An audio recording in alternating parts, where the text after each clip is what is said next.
Ku Lwokutaano ng'ennaku z'omwezi 3 Julayi bwegiwera emyaka 27 nga Ssabasajja Kabaka Muwenda Mutebi ali ku Namulondo. Era ng'olwaleero wateekeddwawo okusaba okw'enjawulo mu lutikko Namirembe maka g'omulabirizi w'Namirembe kitaffe mu Katonda Wilberforce Chulwalira. Ssaabalabirizi w'ekkanisa ya Uganda Dr. Kazimba Mugalu yebazizza Katonda okuwa Namunswa obulamu obulungi n'okuteekawo obukulemebze obwesiimisa.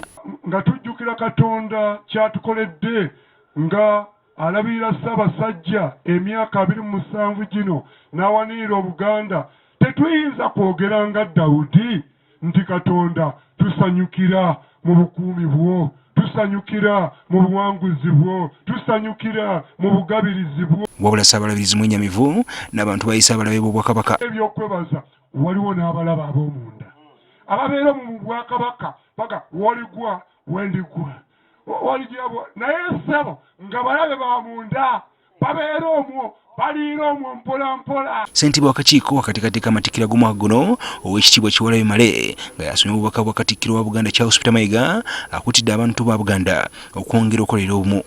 Nga tutambuza omwaka ogwa 2008 nga Cuucu alamula tusaana okukuuma n'okunyweza obumu nga bw'azze atukubiriza.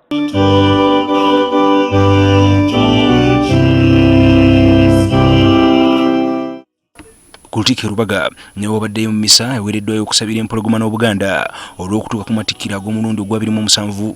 Reverend Father Pass Malise Ntumbwe akulembedde mu misa eno yeebazizza nnyo Katonda okuwa Cuucu amagezi agamusobozesezza okulembera Obuganda. Tukusaba omwongere n'emyaka emirala ndolondo ng'alamula Obuganda.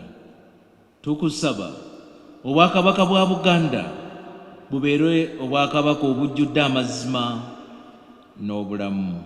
Eno w'ekitiibwa Nuwa Kiyimba minisita w'amawulire yeyeetisse obubaka bwa Katikkiro. Kitaffe atukuutidde okukomya okwekubagiza, azizzaawo ekirime eky'emmwanyi n'ebitooke, ajjanjabye endwadde nga mukenenya na lubiri okutonnya. Omulamwa gw'amatikkira gano aga 27 gwesigamizza okulwanyisa mukenenya okumugoba mu Buganda ne Uganda ku mwaka gwa 2023 tegunnatuuka. Okujjukira amatikkira okutuukidde eggwanga liri ku bwerinde olw'ekirwadde ki COVID-19 era ng'omukolo ogunaabeera mu Lubiri e Mengo gwakubeerako abantu balubatu. Ivan Kimuli Kigozi, NTV Kusawe.